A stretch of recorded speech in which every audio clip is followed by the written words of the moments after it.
సంక్షేమాన్ని గాలికి వదిలేశారు. అభివృద్ధి అనేదే లేదు. ఎవరెవరికో అప్పలంగా వాళ్ళ పనులు చేస్తూ ఉన్నారు. రెడ్ బుక్ రాజ్యాంగం వస్తూ ఉంది. చివరికి సామాజికంగా మన కులాలను మనను అనగద్రొక్కాలని చంద్రబాబు చూస్తున్నటువంటి ప్రతి అంశం మీద ఎదురు తిరిగి వైఎస్ఆర్ కాంగ్రెస్ పార్టీ జెండా మాత్రం భుజాన వదలకుండా ముందుండి పెడతారు, కేసులు పెట్టుకోమనండి, కొట్టుకోమనండి.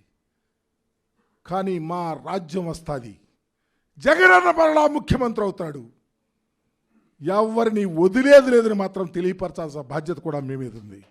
అందుకనే ఈ మంచి అవకాశం, మంచి కార్యక్రమాన్ని ఏర్పాటు చేశారు సోదరులు.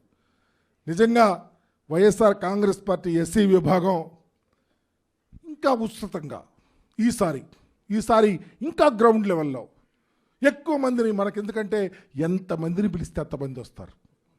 ఎప్పుడు ఎక్కడ పార్టీ కార్యక్రమం, నిజంగా వైఎస్ఆర్ కాంగ్రెస్ పార్టీ మీటింగ్ అంటేనే బయట ఎస్సీ విభాగం అనే కాదు, మెజారిటీ వచ్చేది మనవాళ్ళు.